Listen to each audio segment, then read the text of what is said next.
Bonjour à tous, j'espère que vous allez bien, moi ça va super. Aujourd'hui on se retrouve pour une nouvelle vidéo. Donc ce sera sur une histoire, donc je vais vous raconter une histoire. C'est sur un homme qui a réellement existé. Et du coup je vais vous dire ce qu'il a fait, pourquoi je m'intéresse à lui, pourquoi je vous raconte cette histoire.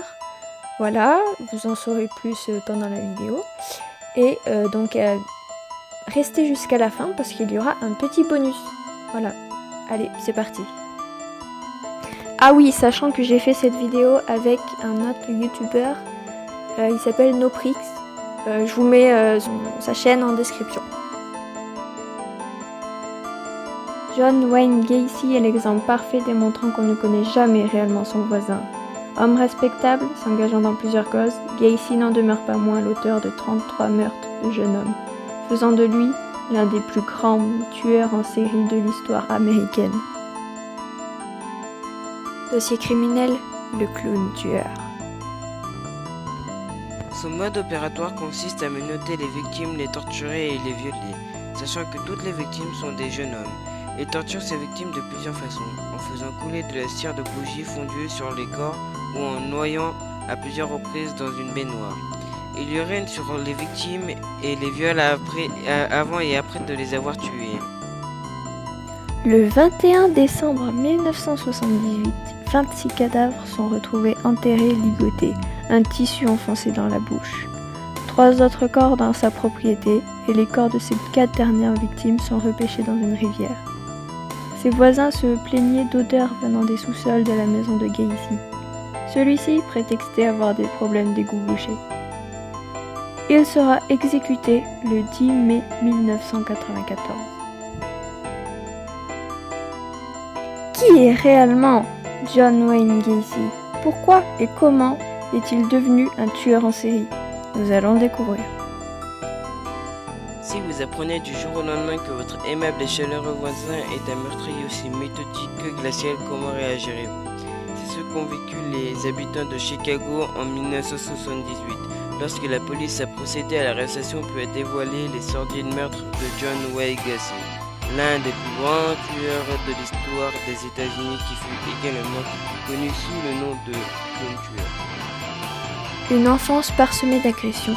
Comme plusieurs criminels, l'enfance de Gacy n'a pas été du tout repos. Bien qu'il ait été très proche de sa mère, la relation avec son père était beaucoup plus difficile. En outre, ce dernier battait son fils à coups de ceinture et le ridiculisait constamment. Les termes « fillette » et « stupide » revenaient souvent dans la bouche du paternel afin de décrire son enfant. Malgré une multitude d'efforts pour lui plaire, Gacy n'a jamais eu d'affection de la part de son père. L'orientation sexuelle de Gacy a été également écorchée précocement. En effet, à l'âge de 9 ans, il fut agressé sexuellement par un voisin. Gacy a dû vivre dans la souffrance et la honte de cette agression puisqu'il ne voulait surtout pas que cela vienne aux oreilles de son père. De crainte que ce dernier ne se batte malgré tout, Gacy a affirmé jusqu'à cette dernière heure qu'il n'en ait jamais voulu à son père et qu'il l'aimait. L'homme modèle cachant le meurtrier. L'enfance difficile de Gacy ne l'a pas empêché de s'impliquer dans 1001 projets. Très respecté par sa communauté, Gacy était reconnu pour être un homme aimable, sympathique et n'hésitant pas à donner de son temps pour plusieurs causes. En outre, il s'est marié à 2 reprises, a eu des enfants et participé à différentes activités bénévoles. En plus d'une reluisante carrière d'homme d'affaires, Gacy s'est impliqué en politique au point où il fut photographié avec la première dame de l'époque, Rosalynn Carter. On reconnaissait également Gacy pour être un clown qui n'hésitait pas à organiser des fêtes chez lui. Il était très impliqué dans les fêtes d'enfants. En effet, il se déguisait régulièrement en clown afin d'amuser et de faire rire les enfants. Malgré un maquillage assez particulier, cela contribuait à renforcer la réputation de l'homme. Derrière le maquillage de clown était dissimulé un côté bien plus sombre et sinistre de cet Américain modèle. Une disparition dévoilant le tueur en série. Robert Piest, un adolescent de 15 ans, jouissait d'une vie parfaitement normale et même idéale. Dès lors, ses parents s'inquiétaient de ne pas avoir de nouvelles depuis quelques jours, puisque le jeune homme n'avait aucune raison de fuir le nid familial.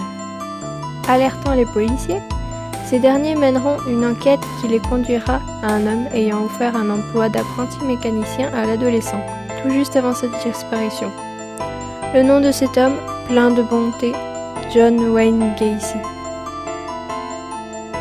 Les enquêteurs suspecteront rapidement Gacy au point de demander un mandat de perquisition afin d'entrer chez lui. Sur place, ils découvrent divers objets de sadomasochisme, menottes, fouets, etc. De même qu'une bague qui, curieusement, appartenait à un autre adolescent porté disparu. Poussant cette piste, les policiers découvrent que 2 autres jeunes hommes employés par Gacy dans un garage manquent aussi à la police. Il n'en faut pas plus pour que les policiers fassent de Gacy leur principale cible dans la disparition de Robert Piest. Suivant l'homme à la trace, ils finissent par l'arrêter le 21 décembre 1978. Bien qu'il n'ait encore aucune preuve que Gacy pourrait l'avoir tué, les policiers interrogeront l'homme, notamment au sujet de récents travaux dans son sous-sol. Même s'ils ne récoltent que peu d'éléments, les enquêteurs obtiennent un second mandat afin de retourner dans la maison de Gacy. Ce qu'ils découvriront laisse froid dans le dos. En s'attardant au sous-sol, et surtout à la terre fraîchement creusée, ils découvriront des os humains. Plus ils fouilleront, et plus ils découvriront de restes humains, voire de corps entiers. Certaines journées, les policiers sortaient de la maison plus de 5 corps. Au total, 29 corps auront été sortis de la maison de Gacy, tous des jeunes hommes.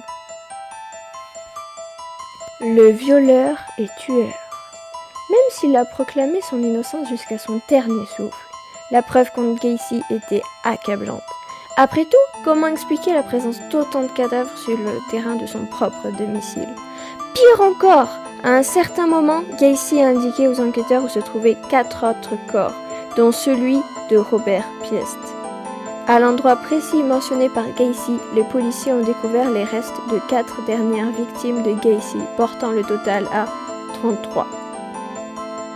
Si les meurtres sont effroyables, le mode opératoire de Gacy donne tout simplement le chair de poule. L'homme ne se contentait pas de tuer, il agressait sexuellement ses victimes avant de les étrangler. Usant de son charisme, l'homme attirait souvent ses victimes en leur promettant un emploi.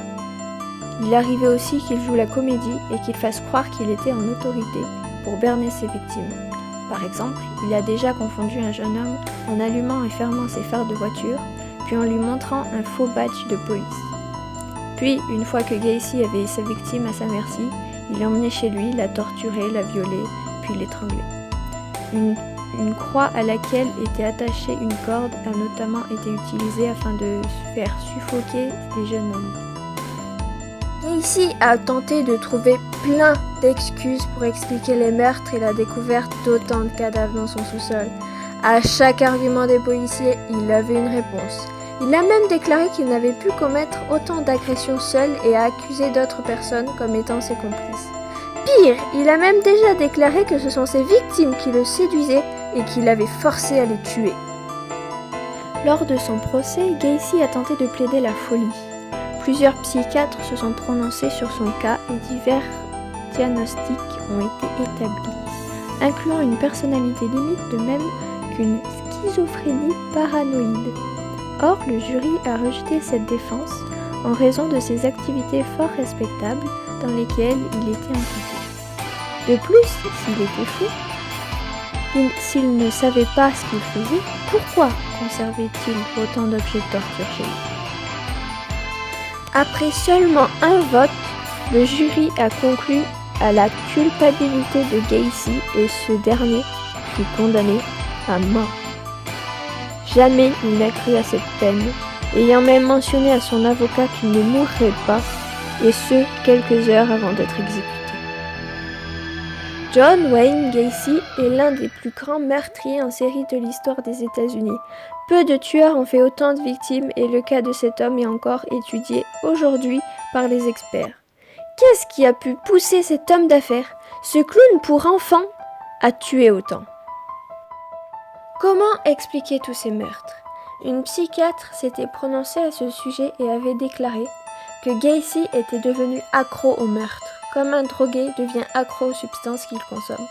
Ayant apparemment tué pour la première fois à l'âge de 15 ans, Gacy n'a pu s'empêcher d'assassiner à partir de ce moment. La réalité pourrait être aussi effroyable que cela. Peut-être Était-ce le sentiment d'avoir du contrôle et du pouvoir sur ses victimes qui provoquait une telle envie chez lui? Quoi qu'il en soit, l'histoire de John Wayne Gacy donne des frissons et pose la question suivante. Connaissez-vous réellement votre voisin?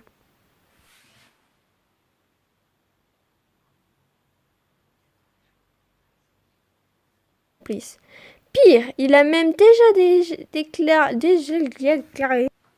Quoi qu'il en soit, l'histoire de John Wayne Gacy donne des frissons et pose la question suivante. Connaissez-vous réellement votre voisin? Il n'en faut pas plus. Or, le jury a été J'espère que ça vous a plu et sur ce, ciao!